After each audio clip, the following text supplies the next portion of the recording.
Hello friends. तो दोस्तों, जय छठी मैया।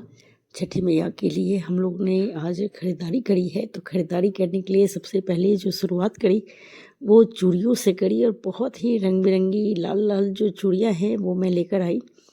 तो इस तरीके से ये चूड़ियाँ जो हैं वो बहुत ही प्यारी लग रही थी, और साथ में हमने बहुत सारी आज ख़रीदारी की है। तो चलिए साथ में करते हैं ख़रीदारी, क्योंकि छठी मैया के लिए हमें बहुत कुछ लेना होता है और बिल्कुल सारी चीज़ें जो है वो नहीं लगती हैं।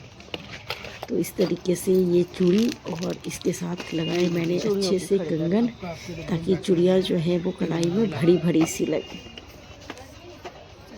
तीनों मिला के अच्छा 3 डब्बा हो गया। इसको एक जगह कर और इस साइज का और दिखे। गन्ना की खरीदारी।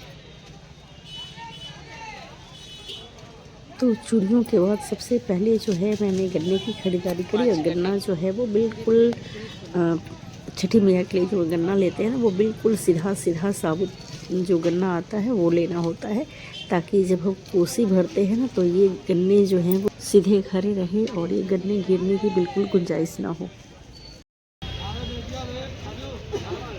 अनारस, गाजर, शकरकंदी, केले, सेब, शरीफा, अमरूद। अमरूद कैसे? अमरूद कैसे भैया? 100।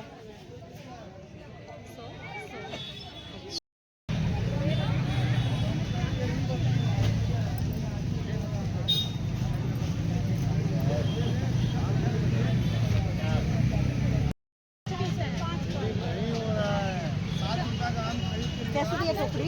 मेरा नहीं होगा। 6 जो ले लिए 60।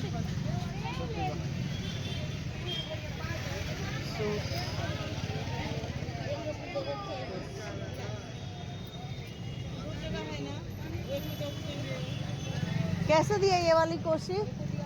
ये वाली कोसी?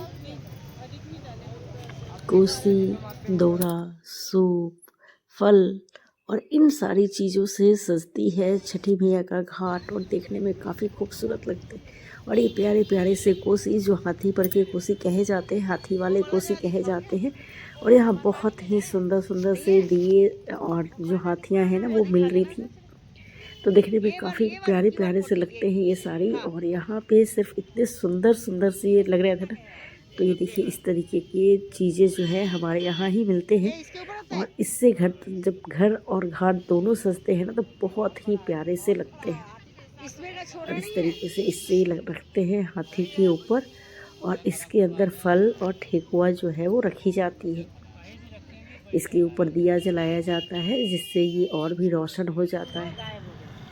एक इस तरीके का जो बर्तन है वो भी रखा जाता है। तो दोनों तरीके से ये बहुत ही सुंदर से इसे आप सजा सकते हैं। दोस्तों, जो महापर्व छठ है उसका जो है आगाज़ हो चुका है, और इस तरीके की चीज़ें जो हैं हमारे छठ में बहुत ही अच्छे से शिद्दत से यूज होती हैं। आप कह सकते हैं कि हम मिट्टी से जुड़े हुए हर उस चीज़ की पूजा करते हैं जो हमारे धर्म और परंपरा को कायम रखता है। मिट्टी से बने हुए बर्तन, इस तरीके की चीज़ें जो होती हैं तो एक कुम्हार की ज़िंदगी संवार सकती हैं। फल जो हैं, एक से छोटे फल और महंगे से महंगे फल, या कह सकते हैं सस्ते से सस्ते फल और जो महंगे से महंगे फल, सारी चीज़ें जो हैं इसमें यूज हो जाती हैं। इस तरीके से बांस से बने हुए जो चीज़ें हैं उनसे भी बहुत लोगों की ज़िंदगी जो है वो संवरती हैं। लाह की चूड़ियाँ जो होती हैं वो एक कामगार को काम देती हैं। तो इस तरीके से आप कह सकते हैं कि ये जो पर्व है हमारा छठ, ये एक रोज़गार का अवसर भी लोगों को प्रदान करता है, और ये हमारी परंपरा को भी जीवित रखता है।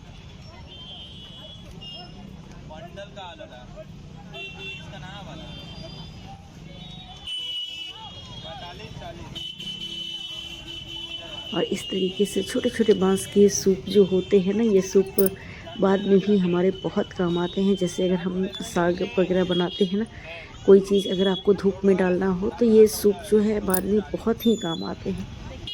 तो इस तरीके से ये सब चीज़ें जो हैं महत्वपूर्ण हो जाती हैं हमारे लिए, और आप इसे लेकर आते हैं तो इसे अगले दिन अच्छी तरीके से धोना भी होता है। तो मैंने जब लाया इसे तो सबसे पहले इन चीज़ों को जब निकाला तो कुछ इस तरीके से दिख रहे थे हमारे हाथी।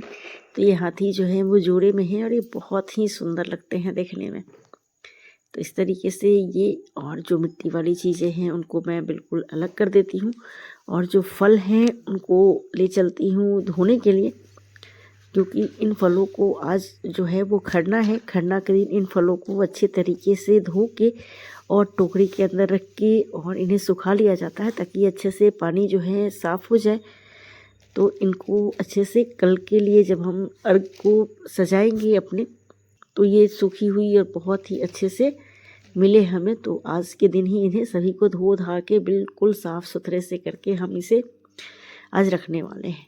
और पूजा का सामान मैंने एक तरफ कर दिया, और इस तरीके से ये दोरा है जो मैं दोरा लेकर आई हूँ, देखिए कैसे लग रही है। तो इस तरीके की चीज़ें जो हैं बहुत ही मायने रखती है ना। बाँस की दोरा जो है सभी को बहुत ही काम आता है। इस तरीके से मेरी तो बार बार ध्यान जो है बस इनके तरफ ही जा रही है, क्योंकि ये लग रहे इधर इतने प्यारे और इतनी सुंदर से इनकी पेंटिंग की हुई है कि बस सारा ध्यान जो है इनके तरफ ही चला जा रहा है बार बार। सारे फल वगैरह को अच्छी तरीके से धो के और इनको सजाया जाएगा, ताकि ये जो पानी है वो बिल्कुल इनके ऊपर से सूख जाए। और कल जब हम इसके ऊपर एपन और सिंदूर से इनका लगा पाए, तो बहुत ही अच्छे से सिंदूर फैले नहीं, एपन जो है वो फैले नहीं, इसके लिए इन्हें अच्छी तरीके से आज ही धो के और रख दिया गया। तो मैंने तो इन सभी को धो लिया। आपने अपने काम अभी तक ख़त्म किए या नहीं, ये ज़रूर बताइएगा। तो मैंने फटाफट से इन सभी को धो लिया, ताकि ये हमें बहुत ही आराम से सारे काम जो है वो टाइम पे धीरे धीरे निकल जाए।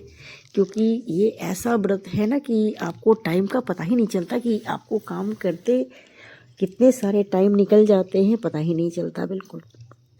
तो जैसे जैसे टाइम मुझे मिले मैंने सारी चीज़ों को अपना कर के किनारा कर लिया, ताकि ये आराम से मैं थोड़ी देर रेस्ट तो कर पाऊँ। जब मैं रेस्ट कर रही थी तो मैंने सोचा क्यों ना मैं आपको भी साथ साथ दिखा दूँ कि मैं क्या कर रही हूँ। तो इस तरीके से मेरे आज के काम तो ख़त्म हो गए, और शाम को रह गए खरना। तो वो भी मैं आपको ज़रूर दिखाऊंगी कि हमारे यहाँ खरना का प्रसाद कैसे बनता है और खरना के पहले क्या क्या किया जाता है।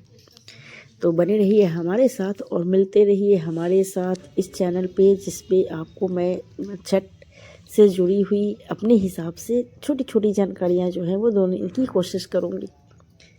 तो जितनी चीज़ें मुझे पता है मैं आपको ज़रूर अच्छे से बताना चाहूँगी।